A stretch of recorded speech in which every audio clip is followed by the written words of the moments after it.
Hello everyone, my name is Sharon, also known as Sagefira, and welcome back to my playthrough of I Was a Teenage Exocolonist, recorded live over on Twitch. Last time, we continued to have mysterious visions about a far-off future, while also learning about the past, discovering the origin and history of our exocolony. With this information fresh in our minds, a new season has begun on Vertumna. What adventures await us during the season of pollen? And now we move from the quiet to early pollen. So, age 10 pollen season. Oh my god! Everything turned pink, because I guess this is like springtime, huh? Alright, so we're in early pollen. Look how pretty everything is! It's beautiful! So, here we are in the season of pollen. Oh, like, I can't get over how pretty this game is. Let's go ahead and speak to everyone. Let's talk to our best friend, Tangent. Tangent looks up at the sky and shades her eyes. It's too bright, she complains, and it's too hot, and the nights are cold. Living on the stratospheric meant we never had to experience this comfort. Remind me, why aren't we putting our resources into repairing the ship? I see. So we don't have reasoning high enough to study with her. I love her. She's my favorite character thus far. Just her design and her characterization. I really enjoy her. Really enjoy her very much. She was our childhood friend when we were kids. Alright. Hello, Dice. Dice is hanging out near the south gates, his hands in his pockets, idly staring at the ground and digging the toes of his boots into the dirt. He nods at you but doesn't say anything. Then we've got Miss Anemone. Hi, Sagefira. She huffs, catching her breath. She grins.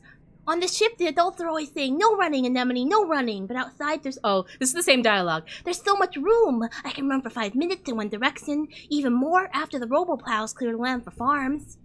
So basically, I need to get some of my stats up, because none of my stats are, like, super high. So I think I want to continue building up. I want to continue building up everything, and we'll go from there. Hello, Tammy. Tammy's dad is the head of expeditions, which means he's out surveying the jungle every day. This morning, you see her crying in the doorway as he leaves. I don't like when he goes out there, she sniffs after he is gone. But he is so brave, and so are you. That's why I like you, Sagefira. Oh, I want to like you too, but your name bothers me. Cal runs up to you, streaked from foot to neck with purple dirt. There's so much space! Me and Anemone just ran for 20 minutes and we never ran down the same path twice. He leans over and braces his hands on his knees, breathing heavily. Hooey! She's so fast. Okay. Here's our parents. You spot your dad catching a break inside the geoponics domes. He takes a huge glug from his canteen, then upends the rest over his face. Whew! He exclaims. Wish I could take my eyes out of my head, wash them off, and pop them back in. He laughs at the look on your face. Too gross? Too gross. Sorry, kiddo. The pollen is just so itchy. Animals 20 or greater to lasso a cow with him. Then here's our mom. We love our mom. So I've already gone through all of this dialogue. This just kind of gives us more options. And then we've got Mars over here. You've heard of Vertumna, right? Mars asks you. You know the festival we're holding in dust season? I've already got my routine ready for the talent show. She flips her hair over her shoulder and laughs. If you have a hope of competing against me, you're gonna need to get creative. Well, good thing I'm getting creative, isn't it? Let's go ahead and take our rest. The ship's quarters where everyone sleeps. Okay, yeah, so let's go ahead and get our stress back to 0. Let's relax in the lounge.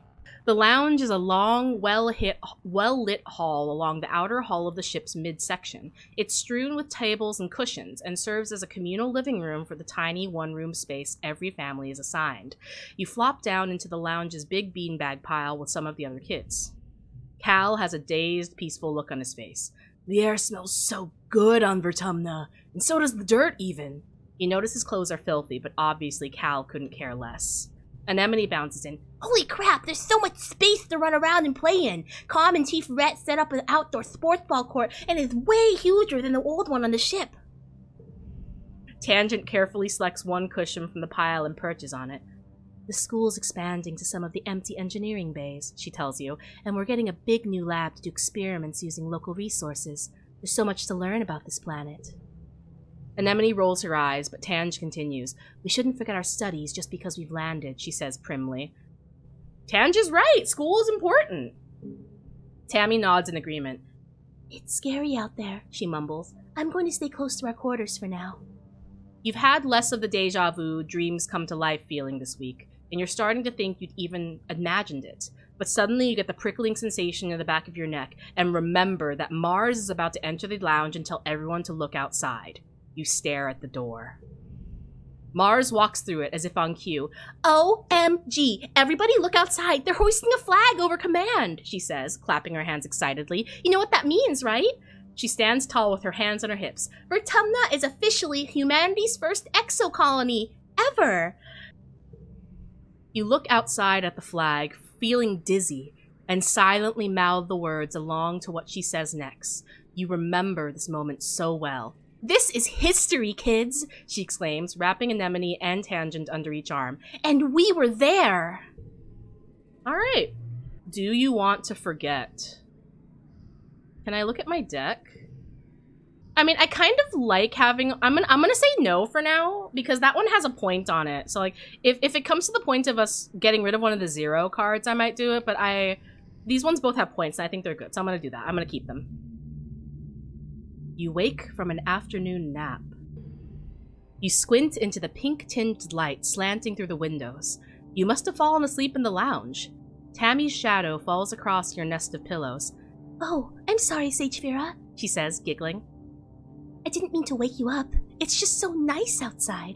With pollen sparkling in the sunlight, I wanted to open the windows. You rub your eyes blearily. Ugh, you were having the weirdest dream. Since you're awake, you should visit the cafeteria. Antecedent is making a new kind of candy. She says it's made of cotton. Isn't that weird? I have to go tidy the creche first. Then I'll meet you there. Save some for me, okay? Tammy skiffs off toward the creche, humming to herself. Go get the free candy. Who's gonna... I want free candy. Hello? Hello, Auntie. In the cafeteria, Antecedent is cheerfully handing out masses of pink candy, puffy and soft like clouds. Oh, Sagefira, she says, handing you a wand with some candy spun around it. Here, try some of this. We used to have it on Earth. You pull off a piece and give it a taste. It's so sweet at first that your mouth puckers. You've never tasted anything so sweet and so real. It's not at all like the soy sweets that the kitchen nanoprinter makes. It melts in your mouth, leaving a gritty residue on your tongue. You wait until everyone is gone, but Tammy never shows up. You look down at the cotton candy in your hands. It's wilted a little from the humidity, but it's kind of like her hair, you think. Pale, pink, and so soft. You keep some to give her later. You're relaxing in your family's quarters after dinner. Your mom had to run off on some kind of council business, so you and your dad are playing a holo game together. When you're just about ready to head off to bed, your mom returns. You can tell from the defeated slant of her shoulders that something has gone terribly wrong. Your dad starts to ask her what's happened, but she waves him away and approaches you. She sits down and takes your hand, holding it between her 2 strong, dirt-creased ones. Sagefira, I'm so sorry to have to tell you this, she starts. Her mouth quivers as she swallows, working on her next words. There was an accident this afternoon. In the creche. No! Did Tammy get hurt because we didn't stay with her? Your friend Tammy has died. Tammy, no! Oh my god, no! Okay, look, I don't like her name, but she was so cute and innocent. How did she die? So, the creche is basically like a daycare center. How did she die cleaning the daycare center? I'm so upset. How did this happen? You try to understand her words. Tammy dead? That's just not possible. You suddenly remember the cotton candy you were saving to give to her. Pink and fluffy, just like her hair. You put your hand in your pocket to get it, but what comes out is a sticky, dark red lump of hard goo. You stare at it, your mind blank. Okay, I need to know what happened. How? Your mom tells you, as simply as possible, that Tammy was killed by an electric shock from a broken holo projector. It was just an accident. You press her for more, for an explanation. A little girl is dead. Someone you'd grown up with. Someone so much like you. She wasn't sick or anything. You just saw her this morning. She was right there. Why? Your mom's eyes are sad when she tells you. Sometimes, there's just no reason why. You aren't used to dealing with death, and you don't know what you're supposed to say or do. You mumble, okay, and then get changed and crawl into bed a full hour before your bedtime. You try to fall asleep, but you toss and turn for hours. You eventually drift off to fitful dreams of that small, sticky, red lump of cotton candy.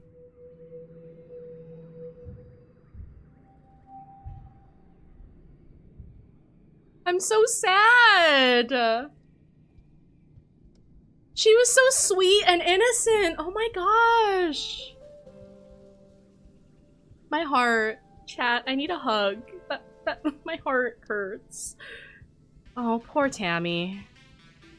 Oh my gosh, if we had gone with her, because we had an option that we want free candy or we don't. If we had said no, maybe we would have gone with her. We might have been able to save her. Chat, we might have been able to save her.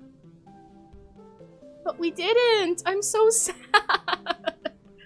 Oh, my heart. And you know, it's unfortunate because since we're in mourning, all of our skill increases are reduced by 1 for 3 months. So like, that's also gonna affect our lives. She's gone. She's just gone. Oh, this is her dad. Are you okay? This was Tammy's father. You step cautiously through the colony gates. Sagefira. Uncle Tonin sighs as he blocks your path. He looks like he hasn't been sleeping. I'm sorry, but you shouldn't be out here. Our children are so young, and so precious. So fragile. Please stay near the ship.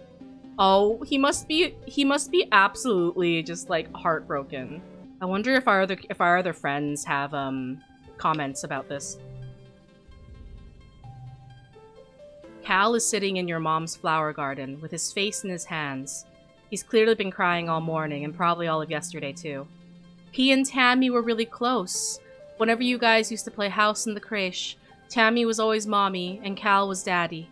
Even though you were just little kids, you kind of always giggled about how obviously they were going to be together forever, like a princess and a knight. I miss her too.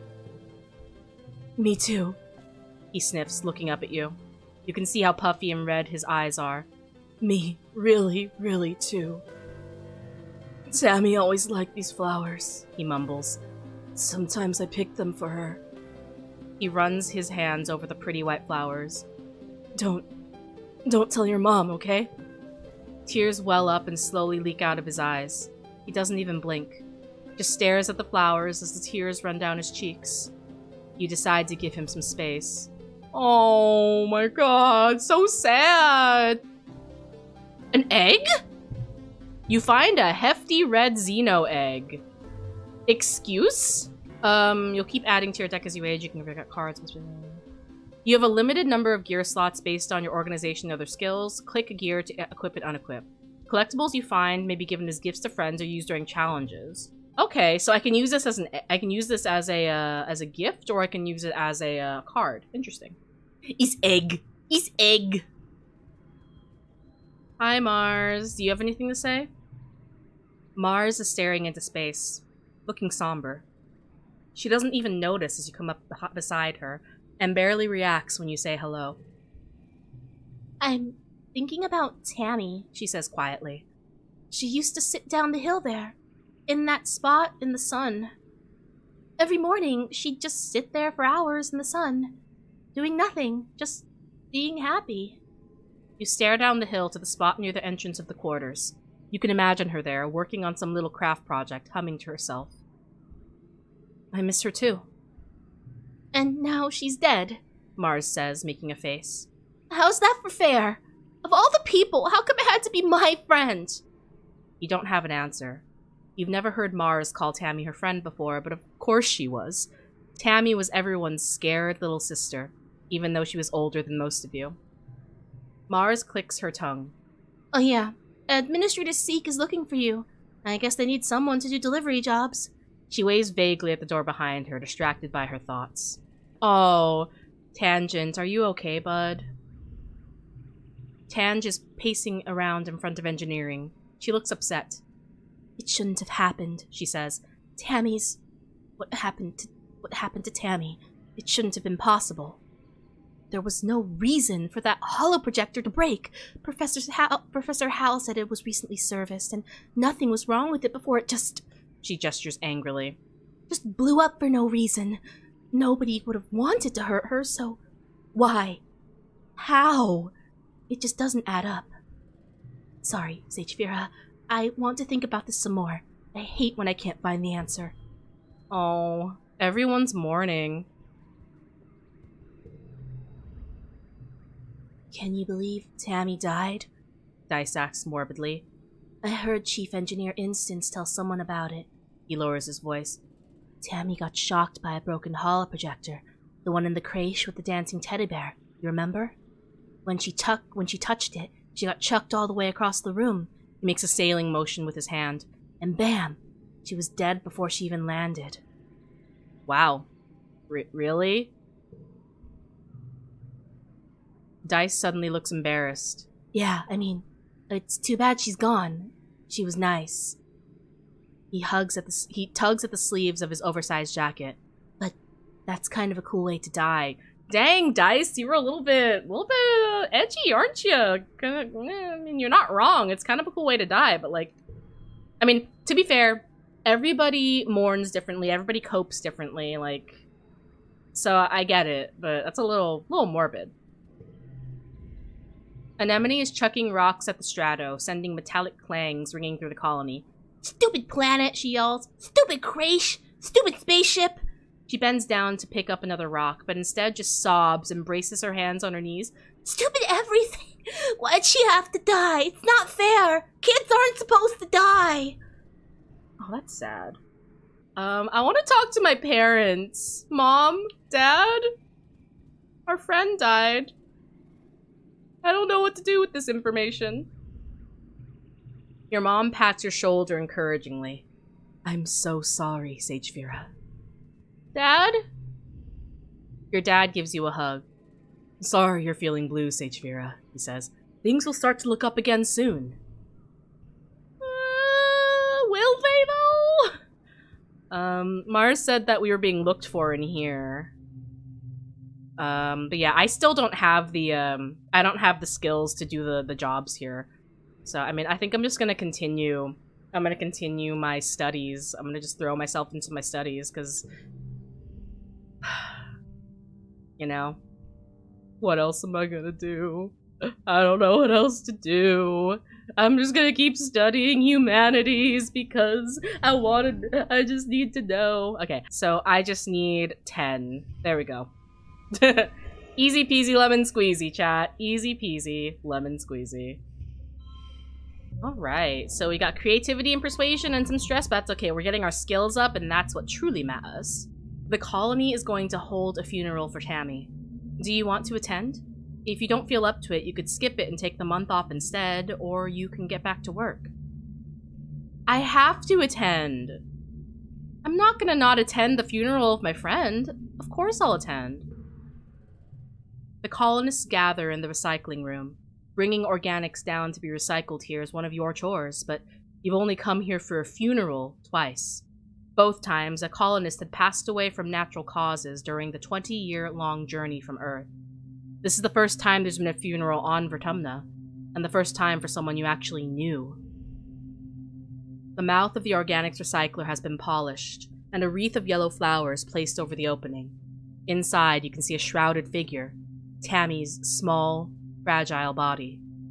Tammy's dad, Uncle Tonin, is here, as well as your parents, and antecedent, and the rest of the council. Cal is here with his mom and her partners, already crying in their arms. The room is packed with people, and the feeling of grief is so thick, you can taste it in your mouth. Can I just point out, partners? So, like, there's a polyamorous relationship here? There's so much great representation in this game. It's awesome. Governor Udicott stands before the assembled crowd. There are no words to ease the pain we feel today, she begins solemnly. There is only the sad company of those of us left behind to share the burden of that grief. Tammy was our child, she continues, one of the first humans to be born in space, and the first to die on an alien planet. In her short life, she exemplified the very arc of human accomplishment, bending hopefully towards life beyond our humble Earth. She is the first of us who can truly call Vertumna home. Her passing was as senseless as it was sudden. Losses like this are impossible to hold within oneself, a painful reminder that life is impossibly precious and fragile. But they also remind us, as always, that as a community, we are capable of great strength. Udicott closes the door to the recycler. You hear Uncle Tonin sob over the hum of the particle disintegrators beginning their work. As a community, we remember Tammy. As a community, we return her body to the soil that nourishes us. In this way, Tammy, our child from the stars, will never truly be lost to us. The ceremony is adjourned, but a few people stay back to console Uncle Tonin as he keeps vigil over the recycler. Cal and Uncle Tonin hold each other and weep openly. Your mom stays behind to receive Tammy's remains. As the head of geoponics, she'll be responsible for adding them to the colony's precious supply of brown soil from Earth. Your dad accompanies you out of the recycling room. He clears his throat. I want you to know that you don't need to be okay, he says, clasping his warm hand on your shoulder. If you want to take the rest of the month off, everyone is going to understand. No, I need to keep going. I can't just stop. Tammy's dead, and I could be dead, and I just need to keep living. You feel better just having said goodbye. Tammy was your friend, but you feel like the best way to deal with losing her is to throw yourself into school and work. This is what I would do, honestly. Of course, I go through, when I've dealt with death, I've gone through mourning, but I tend to throw myself into my work as a way to help cope, and that's why my natural instinct was to have my character here do the same. Oh, I didn't think it would get so heavy so soon, but it's good that they're introducing death early into the game, though, so we recognize the value of our lives here on Vertumna. And so, the flag is raised high over the Strato colony, a moment of triumph before a crashing wave of despair. Death claims Tammy, a sweet, gentle soul that we have known as long as we can remember. How will we recover from such a crushing tragedy?